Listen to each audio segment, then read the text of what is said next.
Hey guys, welcome back to Throw Tactics FPL. It's Fran here and I'm back with the Game Week 10 cheat sheet. Apologize in advance for my voice. It is a little bit poor because I have been under the weather this week, so I hope you guys make do with that for the video. I do hope I sound good enough to actually last for this one because there's going to be a lot of changes this week. Because of the impact of the blank fixtures, us getting a new opportunity to look at some assets such as the Chelsea and the Crystal Palace assets, and then also just a general change in the fixtures, and that long international break has made it so that there are many changes within the cheat sheet.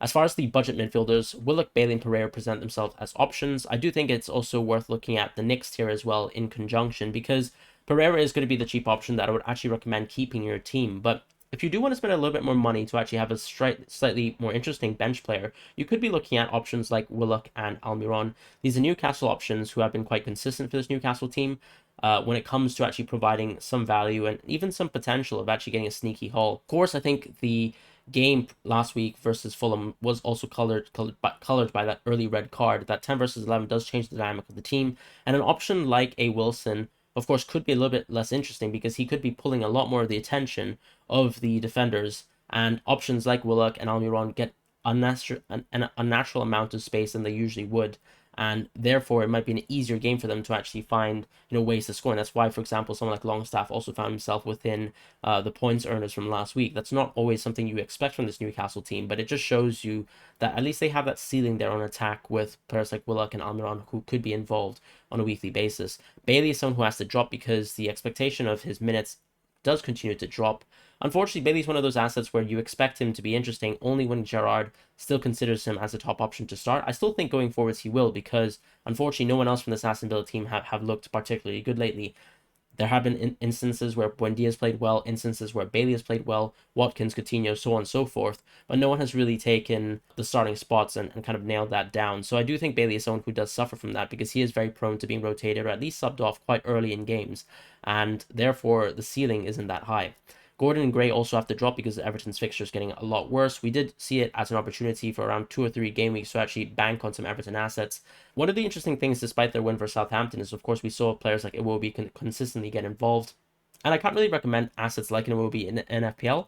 But Gordon and Gray, of course, we did see a much less minutes from Gordon in the last 2 weeks, specifically due to his issues. And then also Gray, we also did expect him to be quite an explosive option, someone who is on set pieces, but he didn't necessarily light the world light. And I think that's just part of looking at Everton as being a little bit more of a defensive team, and their goal involvements aren't necessarily going to be consistent for someone like a Gordon and Gray because they aren't looking to actually break apart teams that often. If you look at their expected goals, it's actually very, very low. And the reason why we did suggest players like Gordon Gray is because they were the only ones taking shots on target for this Everton team. But what we are seeing, of course, is that because they are taking so much of the attention of the opponents, other players like Iwobi have a chance to shine, and so on and so forth.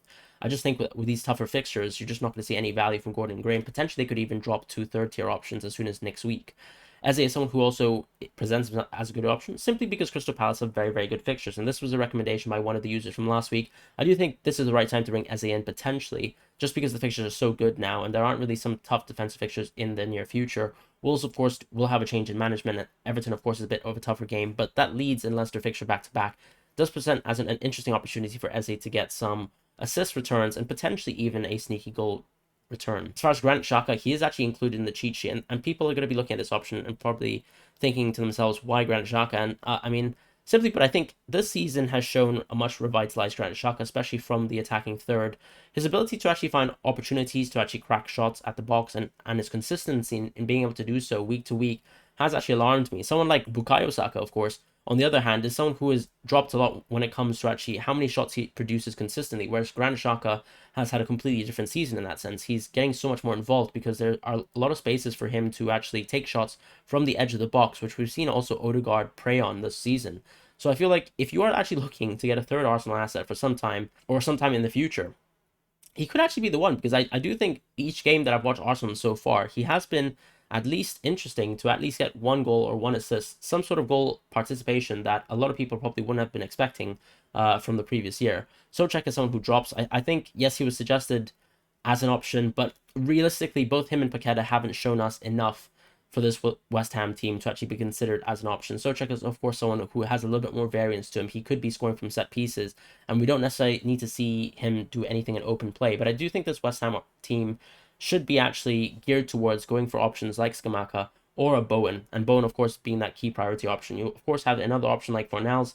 But for me, when you're looking at the kind of positions that people are taking this team in open play and being able to bank on that in FPL versus weaker opponents such as Fulham and even Bournemouth and arguably Southampton, where we can see things starting to unravel with, I would actually just say just go for someone like Bowen, who is much worth the upgrade. And therefore, I'm kind of using Souček and his drop here to illustrate that it is much better to focus on these key targets there. Willian is someone who dropped. I'm not exactly sure what the situation is with him now. It does kind of give a little bit of a boost to Andreas Pereira, but beyond that, nothing really matters with FPL. I guess people weren't really even considering Willian as an option. He was only third tier last week anyways. Martinelli and Trossard are still there as top pieces. Trossard is actually re-emerging as a top piece because he was someone who previously was considered as one of the top picks back when Brighton had fixtures. And of course, we had suspensions and then we took Brighton players off of our teams. But after that beautiful hat-trick versus Liverpool, where he was actually preying on some of the weaknesses of the Liverpool defense, I do actually think he actually becomes immediately a top option.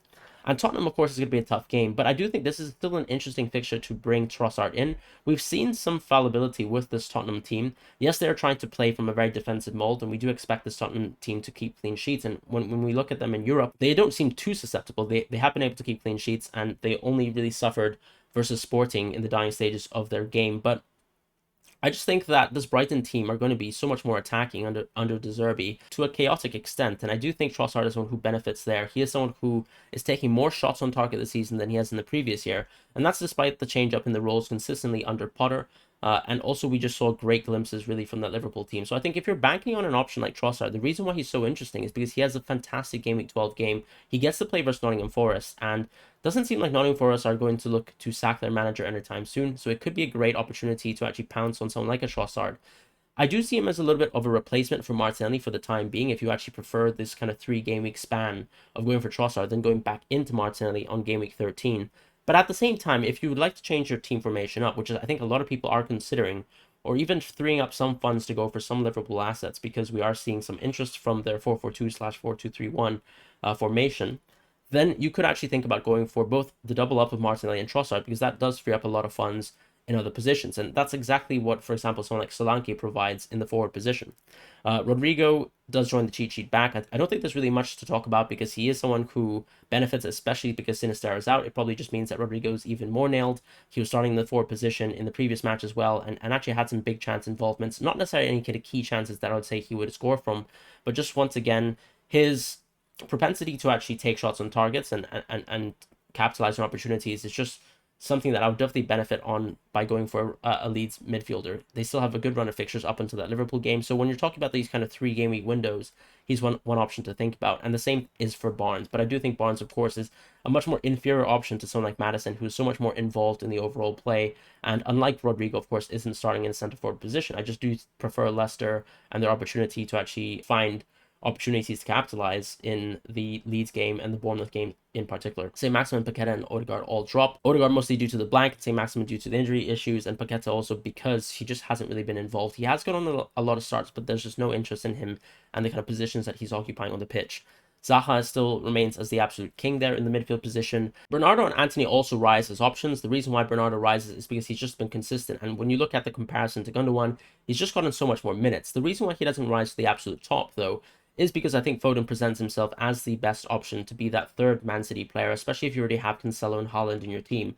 As I've been saying, with Foden, he just has that higher ceiling. And when we see him playing that right wing position, not necessarily that Grealish position, we just see him be able to move into these central spaces and actually find attacks and opportunities as the last man and the final man for Man City. And you can see that, for example, in that hat-trick goal that he scored when Haaland laid it off to him. As far as someone like Bernardo, of course, we do expect him to play a little bit deeper, but he does play consistently, and he is almost like a 90-minute man for Pep Guardiola. So that's the main difference there. If you want someone more consistent, you want to save money there, you could do that. But I think the easy FPL advice to give is target the players that you can back more consistently from the bigger teams. And simply put, Foden is that option, who I would say is close to being nailed now for every game. We've already seen him get the rest in the Champions League. So he, for me, is the priority transfer if you really wanted to go into a City asset. Now, of course, we have to keep the blank in mind. That's going to colorize how we think about Man City assets. But I really think that if you want to go with, let's say, triple City assets, as opposed to triple City or double City and one Arsenal going forwards, Foden could be that priority transfer that you'd like to go for as a replacement, even to someone like Martinelli. Antony is someone who does rise. I just think the dynamicism that he brings to the table is so interesting. He scored in going inside versus City, going outside versus Arsenal as well, and his ability to actually puzzle most defenders, and I just think that just makes such a different element in the FPL. We've already seen him kind of terrorize a couple defenders. He is very hard to guard, and I think the variety of his skill set, coupled with Man United hopefully being the more dominant team versus some of the matchups that they have in the near future, just means that Antony will be a valuable option. I think he's just been someone that you could actually expect to do well versus tougher defenses than someone like a Rashford or than someone like a Sancho. Rashford, of course, is interesting when he runs in behind, but not necessarily when he's actually playing an open play. I think Antony just looks so much more calmer and much more disciplined, even though he actually has such a wide and kind of flary skill set. I just think that Antony is one to go for, especially over someone like a Sancho. For part two, the midfielders, I think the only key difference here is going to be Bowen and Saka changing places. And Bowen is someone who I was a little bit critical of because I didn't really see much from this West Ham team, but I am still impressed at the opportunities and the goal-scoring chances that he has. The fact that he plays 90 minutes is something that you like to see, sorry. And him occupying the forward central position alongside someone like Skamaka at times is the most important thing here in the comparison with Saka. For me, Saka is someone who is playing a little bit too wide. I was someone who owned Saka versus Brentford when he got 2 assists, and I can say that was a complete fluke in the sense that none of those were really consistent opportunities that you get from open play, unless he's able to actually pass to someone like Partey, who's able to slot it in the top corner versus Tottenham every week, which he didn't, of course, because he actually passed to Ben White first before Ben White actually made that assist. You're not going to get consistent goal-scoring opportunities from Saka, and the assist opportunities really came from a corner kick, which Odegaard is going to take away from him, and as I said, a screamer opportunities, which is what Fabio Vieira was able to do. Saka right now has to break down 3 to 4 defenders in open play himself to actually create a goal-scoring opportunity, whereas someone like Jesus and Martinelli are occupying much more central and attacking positions, even as the kind of final man. For example, if you look at Martinelli and the way Arsenal are looking to counter, it's Martinelli who's leading the line at times, and that's the main difference here, where Saka just becomes much less interesting as an asset. And I myself am looking to move Saka out of my team, despite that Leeds game being so interesting on paper for any Arsenal asset.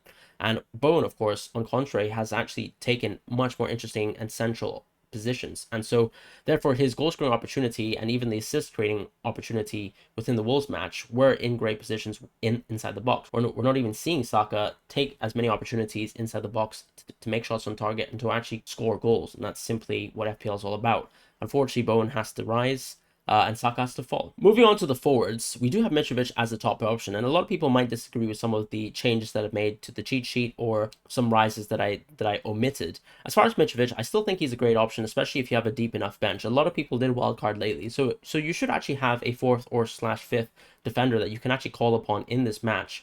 Or in Game Week 10 specifically, to actually keep Mitrovic in your team, because 11, 12, 13, and beyond really are great Mitrovic games. So if you can actually afford to keep Mitrovic in your team and you don't really want to tactically change the formation of your team, then there's no reason to move away from Mitrovic. However, if you do want to downgrade, you could actually consider options such as a Solanke or a Daka. These are, of course, cheaper assets. Even Edouard, who I wouldn't really recommend because of the lack of minutes and I guess lack of explosiveness when you compare to someone like Daka, who also lacks minutes.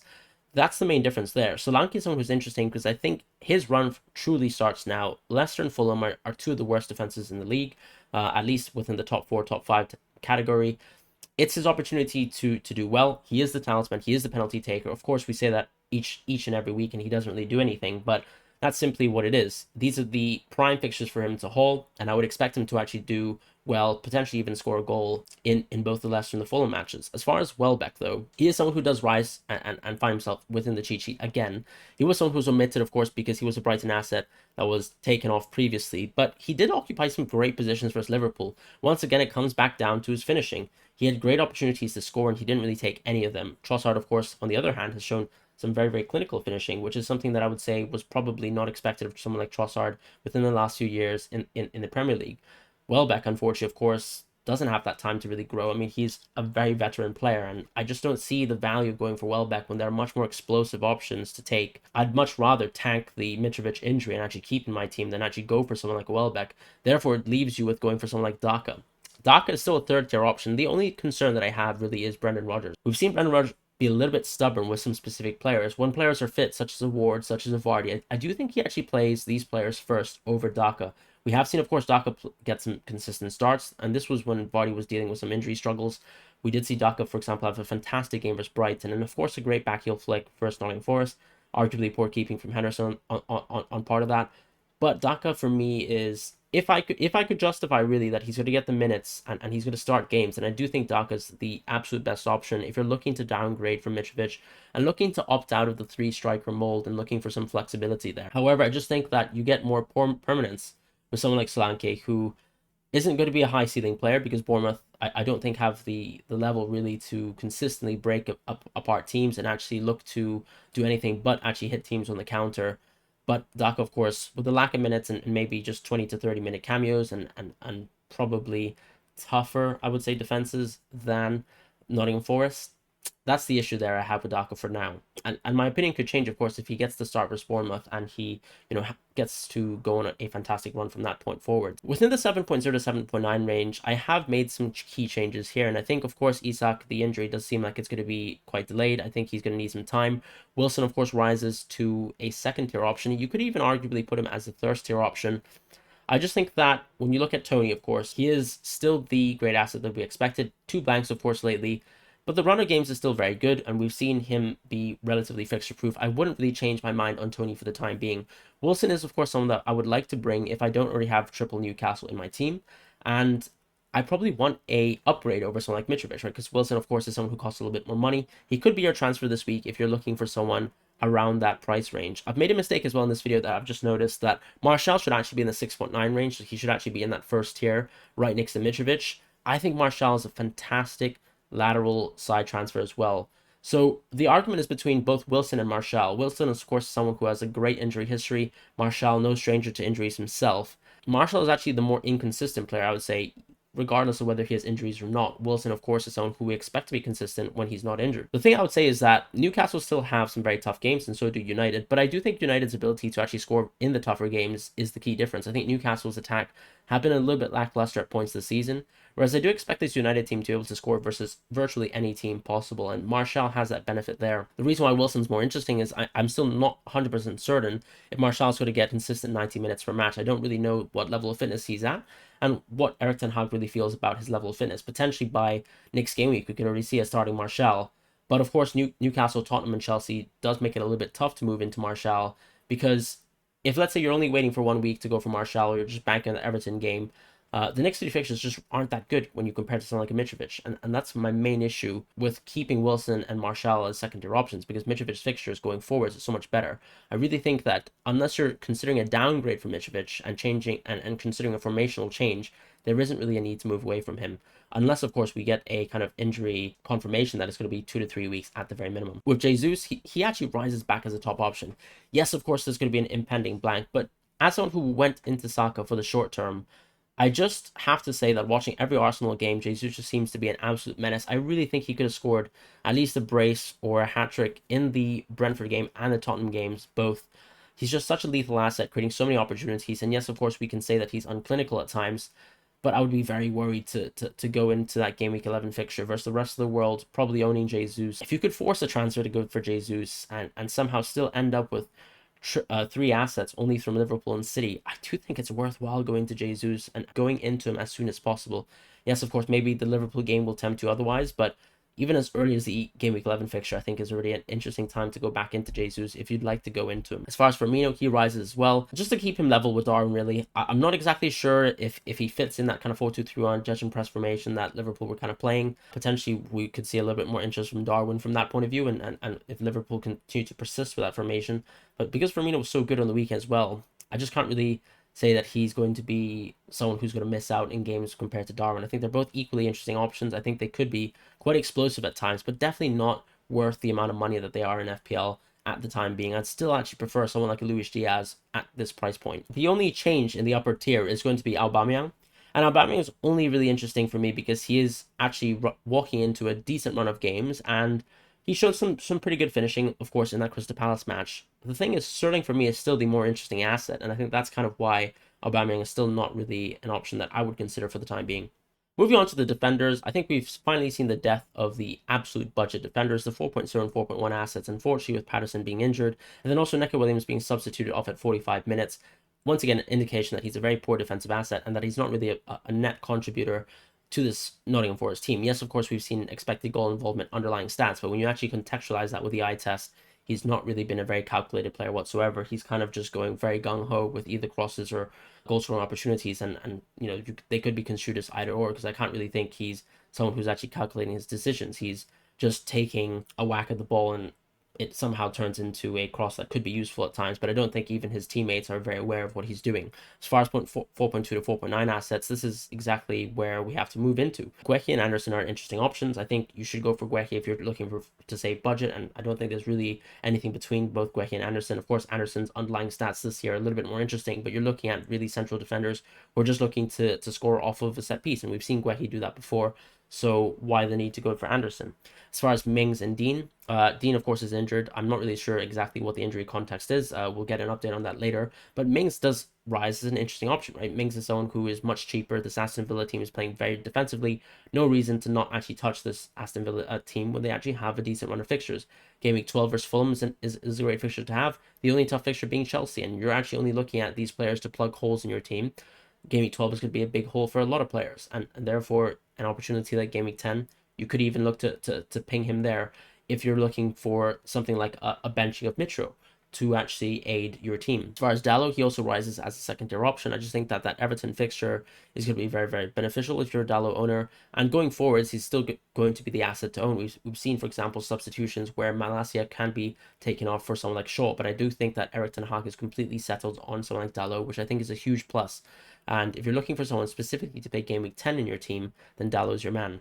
Brighton defender, this is either Dunk, this is either Webster, or even someone like Estupiñán in the future if you actually get a little bit more time to make that decision, see what De Zerbi does. Because what we saw was that Estupiñán, once again, was someone who was brought on to start, but then was substituted off. Whereas Dunk and Webster, of course, are going to be people that we expect to start week in, week out. Dunk is a little bit more expensive. Webster's the slightly cheaper asset and potentially one you'd like to go into. I don't think there's too much in it between Dunk and Webster. Make a decision from that based on your budget. Zuma is someone who is now staying as a second-tier option, and Soufal has been removed. Soufal not starting. We've already seen that happen actually one time already this season where Emerson actually started ahead of Soufal. Soufal came on 45 minutes. Once again, in the last match versus Wolves, we saw Soufal not start. And I think this is the beginning of the end of Soufal as an option in FPL.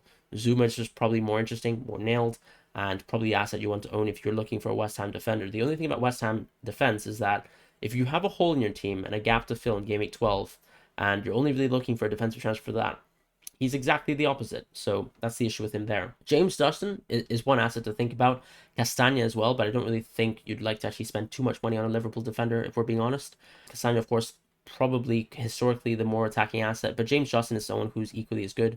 I think his flexibility to play in multiple positions is someone that is definitely makes him nailed in this Leicester team. He has great fixtures, but I have to say, looking back at the Nottingham Forest game, that they had very easy opportunities for Nottingham Forest to score upon, and I just don't really back this Leicester defense and their ability to get clean sheets. Yes, the fixtures look super green, but is it green enough to actually suggest that this Leicester team are going to get a lot of clean sheets during this run? Probably not. So I think that's why James Justin sits as a second-tier option, because he's quite a dynamic, flexible fullback, but I can't really back Leicester's quality of defense. The other options here, no real changes. Sessegnon does rise to the absolute bottom. Just someone that you'd like to avoid because Perisic is more nailed, I would say, for the time being. Dyer is someone who also falls because I think this Tottenham team, despite them being actually trying to actually incorporate such a defensive base in their tactical style and them pretty much exclusively looking to hit teams on the counter, I just don't really have an interest in going for a Tottenham asset from a defensive point of view. I do think that they're playing considerably poor. And in recent times, we've also seen them get split apart quite often. Yes, of course, the Arsenal red card is a huge contributor to their expected goals conceded and that changing. But one thing you have to do when you contextualize people's expected goals conceded is that Tottenham actually didn't face too many tough opponents. I think they faced a lot of teams from the mid-table, not necessarily teams that you'd expect to actually finish at the very, very bottom of the league. But they haven't gotten an opportunity to play teams like City, teams like Liverpool. Those sorts of matchups actually completely change your expected goals conceded. And that's why, for example, a team like Crystal Palace has horrendous stats when it comes to that, because they've actually played some very, very tough opponents. And if you, let's say, were someone to take away the Arsenal game because you think that the red card completely changes the state of the game, then I do think it's still worth looking at the fixture difficulty that Tottenham had to go through to actually accumulate some of their defensive underlying stats so far. And that's why I kind of think Tottenham have to drop, because I think their quality of play on the eye just isn't very good right now. And I think they have shown the propensity to actually be broken upon. Stones, Ake, Akanji, the amount of depth there in City, and also Diaz, who's later down on this list, just shows you that there's no real value to move into any of these assets. Diaz, of course, is probably recovering from the injury that he kind of suffered, but really I wouldn't touch any of these players. Cancelo, probably the only one I'd ever think about for now, and Ederson as well, when we're talking about City defense. As far as Trent and Perisic, these are options that rise. Yes, of course, Trent has terrible fixtures. Do not bring him in game weeks 10 and 11. But I think because the fixture run starts so good from game week 12, it's already worth considering him as a top option within the game. Potentially, this was me jumping the gun, but I do think he's still occupying such attacking positions for this team. Potentially a little bit deeper when he was playing that 4-2-3-1, but I think that tactical change actually does buff up the way this Liverpool defense will look in the future. And if I had to really compare Trent with any of the Liverpool defenders, I just think that he has so much more upside from the attacking point of view that we're only maybe 1 or 2 game weeks away from another Trent 18-pointer. And that's really what I'm expecting, even as soon as potentially the game week 12 game when they're playing West Ham at home. As far as Perisic, he gets the rise because I think he's getting the minutes that we expect him to have. His ability to stay injury-free and his ability to actually play consistent minutes when he's actually free of injury as well is the key thing here. I think Perisic has already gotten so many consistent starts. We've even seen him play on the right. Everton's fixtures are actually quite good from a defensive point of view, and he at least has that huge sword of fantastic corners being distributed and also just being a consistent threat from the attacking option in open play, as an attacking option in open play.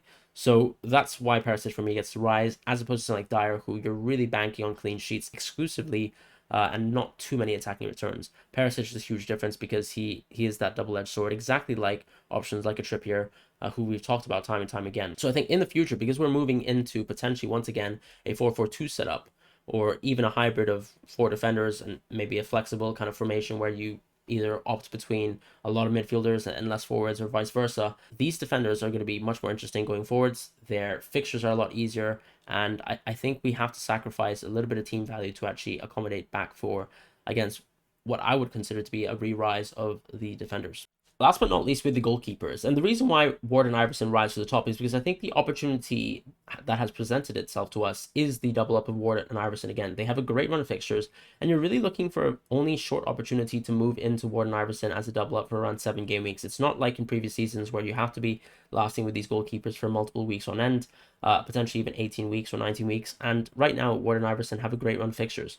Yes, of course, they should have lost a clean sheet versus Nottingham Forest, but we did see Ward eventually get the clean sheet. They're still an incredibly cheap pairing, and because the midfield options have opened themselves up to be quite interesting, and I think we do expect or have an expectation that defenders will be more interesting within the weeks to come, then I do think that Ward and Iverson is the double up and the offset that allows you to build a very, very strong team going forwards.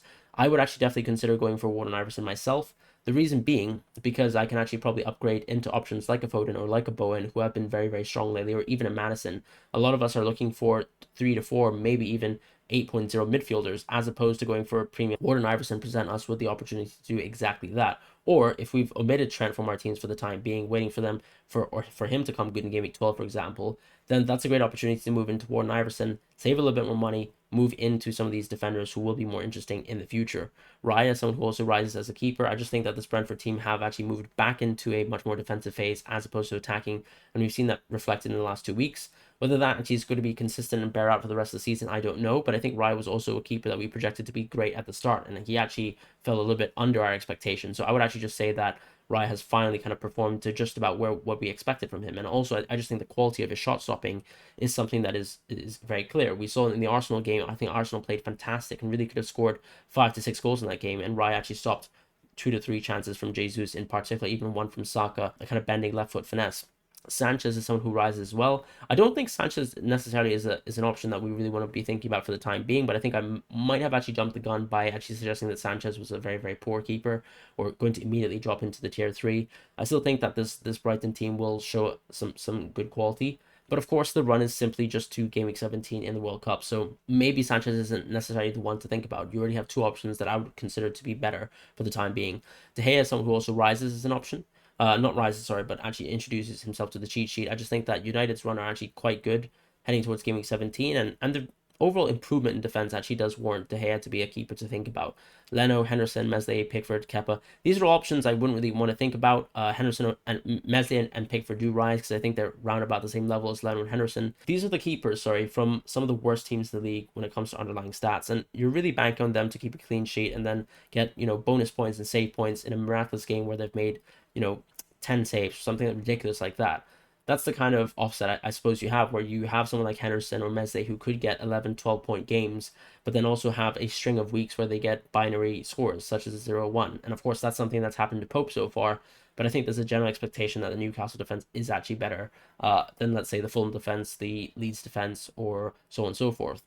As far as Kepa, he does rise an option, but just to really keep himself level with Mendy. I'm not exactly sure whether Potter actually backs any of the two keepers. Kepa, of course, has shown a propensity to be quite weak, I think, as a keeper when making saves. Mendy, of course, not very good on the feet, and that's the huge kind of problem there and the drawback with Mendy. Not exactly sure where Potter's going to go. Probably would actually avoid both options, if I'm being honest. Pope still remains the top option for me. I think Newcastle's run is very good. I think they've been a little bit unlucky so far, especially from that kind of game week 8 wildcard trajectory that we've been looking at as a kind of game week 8 wildcard owner myself. I think Pope will get actually clean sheets within due time, and I'm not really too worried about him as an asset. I think Sa is someone who is going to be up in the air because we don't really know exactly what style of play Wolves will be playing. I think a lot of people have been very tired with the very defensive, very inoffensive style of Wolves, and potentially a new manager will come in and change things up, look to actually bring a little bit more of an attacking spark, but that could also take away from Sa as an option. Rams, of course, falls just simply because of the blank, and you probably would get more value from someone else who has a blank, such as Ederson, because Saliba is actually cheaper, whereas Ederson is actually cheaper than some of the central defenders from the Man City team. As far as Alisson, remains a second-tier option. That's going to be it for the goalkeepers this week and the cheat sheet as well. So thank you guys so much for watching, and I'll see you guys in the next video.